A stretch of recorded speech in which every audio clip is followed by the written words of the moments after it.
Calling an ambulance just because of a headache and vomiting is an overreaction. If you're so worried, why don't you come home and take care of her yourself? Isn't that your responsibility? Don't expect me to handle it. I don't have time for this. I'm leaving now. You deal with it. As my daughter cried and curled up in pain, my husband walked out of the house. She had always been healthy and rarely got sick. How could it be an overreaction when she was suffering like this? It was obvious he didn't care about her at all. I was at work when it happened, but I was so scared for her that I rushed home and called an ambulance myself. If I had been there from the start, maybe she wouldn't have had to suffer so much. Holding her hand, I cried in frustration and blamed myself for not being there sooner. 5 days later, my husband finally called me. I quietly told him, I'm at our daughter's funeral. My name is Lisa, and I'm 45 years old. I work part-time while taking care of our home and raising my daughter. I met my husband Mark through a matchmaking service. Before I got married, I had a full-time job in a female-dominated field, so it was hard to meet someone at work. I had always dreamed of getting married and didn't want to wait too long, so I decided to try matchmaking. That's how I met Mark. He was very precise and careful about everything, while I was more easygoing. At first, I thought we were too different to get along. But as we spent more time together, we started to respect each other's differences. We fell deeply in love, and I couldn't believe we had met through a matchmaking service. I felt so lucky when we got married. Mark only wore his wedding ring on our wedding day because he was allergic to metal. We enjoyed our time as newlyweds, and 2 years after our wedding, we had a baby. She was born healthy, and we were overjoyed. You did amazing, sweetheart. We have a beautiful baby girl. Thank you, love. She's perfect. Let's give her all the love we can. Mark adored our daughter, Emily, maybe even more than I did. He was so obsessed with her that he used her birth weight for his passwords and even put it on his car's license plate. Seeing him love her so much made me feel warm inside, and I believed our family would always be happy together. A mother's journey. Around the time Emily started high school, Mark suddenly began working late all the time. I'm in charge of a new project. I'll be home late today, so don't wait for me. I might even have to stay at the office overnight. I understand. That sounds tough. I really appreciate how hard you're working, but don't push yourself too much. It's okay to come home early sometimes. Love you. I was proud of him for doing well at work. But he was so overworked that even on his days off, he locked himself in his study.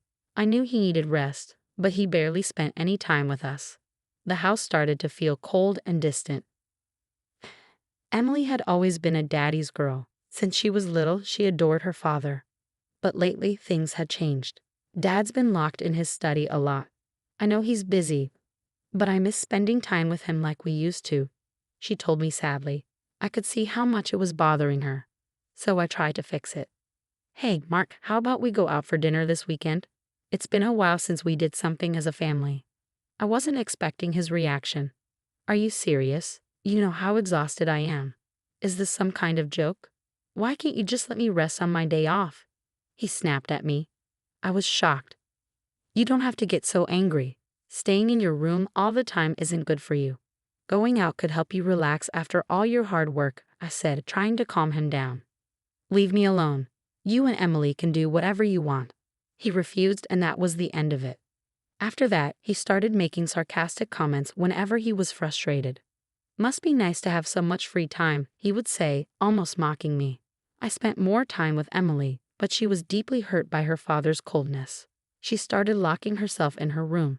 Our family was falling apart, and I kept hoping that things would get better once his work project was over.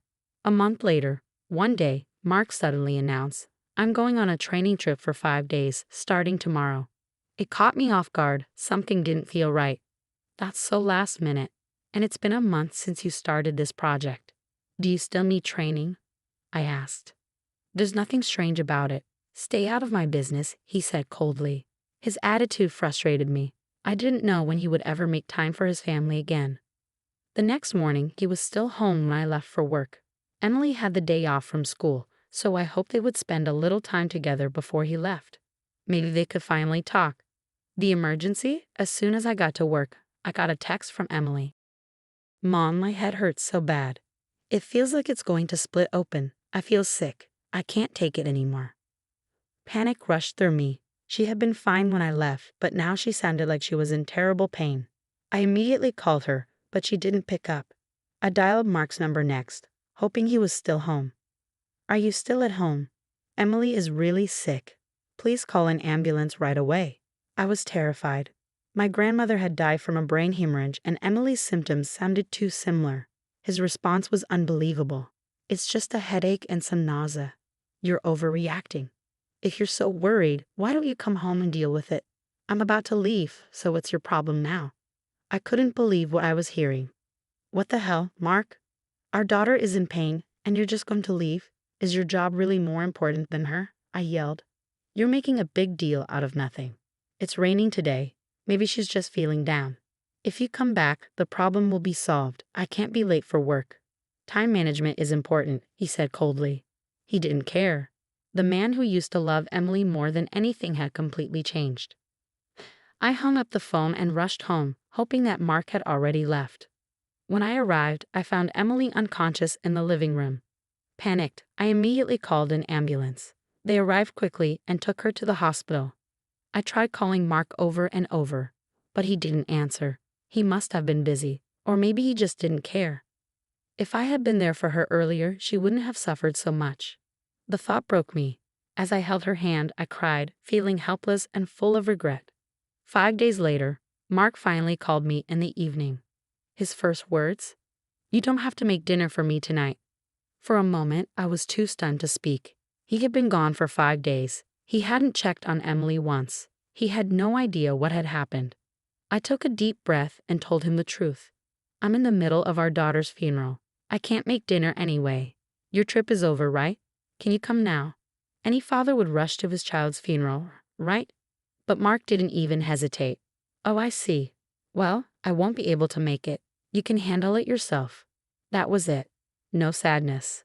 No guilt. Something inside me snapped. The confrontation. Mark finally came home late that night. I had been waiting. The moment he stepped inside, I let out all the anger I had been holding in. Why didn't you call an ambulance right away? Do you have any idea how much she suffered? He didn't even flinch. Instead, he scoffed. Seriously, I've been gone for days, and this is how you welcome me? Even if I had called an ambulance, it wouldn't have changed anything. What's done is done. Here, I bought you some sweets. Maybe that'll cheer you up. I stood there in shock. He had no remorse at all. I didn't even have the energy to argue anymore. Sensing my silence, he smirked. By the way, hand over all the insurance money. I paid for everything when it came to Emily. You only work part-time, so you don't have any right to it. I couldn't believe what I was hearing. How can you talk about money right after losing our daughter? It's not just about work. Why don't you think about your family for once? His face remained cold. It was your responsibility to take care of her health. If anyone's to blame, it's you. Don't try to pin this on me. I clenched my fists. I knew arguing with him wouldn't get me anywhere. So I pulled out my proof. You hurt her. You put her under so much stress that it destroyed her health. Don't tell me you know nothing about this. I held up Emily's phone. It was a picture of Mark, walking arm in arm with a young woman, looking like a couple on the very day he had left for his so-called work trip. Emily had found out about his affair. She had confronted him. She had even recorded their conversation. And he had threatened her. If you tell your mother, I'll make sure you regret it, he had warned her. She had told me everything from her hospital bed. The shock, the stress, it had been too much for her to bear. I started feeling sick just thinking about it. My head ached. My stomach churned. He used to love me. He used to care for me. But I can't take this anymore, she had whispered to me. Mom, please, will you leave him? I wouldn't ignore my daughter's final wish. I met Mark's cold gaze and said firmly, I want a divorce.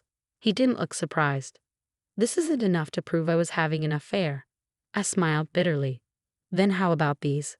I tossed a stack of printed messages onto the table, his texts with his mistress. Conclusive evidence. You're kidding, right? You broke into my computer? I never gave you my password. Mark's face turned pale as he realized what I had done. I figured it out on my own. You've used my birth date for your car's license plate and your PIN. I guess you may have done the same for your password, and I was right. When I checked his emails and messages, I found all the proof I needed. He had lied to Emily and me, saying he was busy with work. But in reality, he had been living with his mistress. The training trip he told me about, it was actually a vacation with her, using his paid leave. This is an invasion of privacy.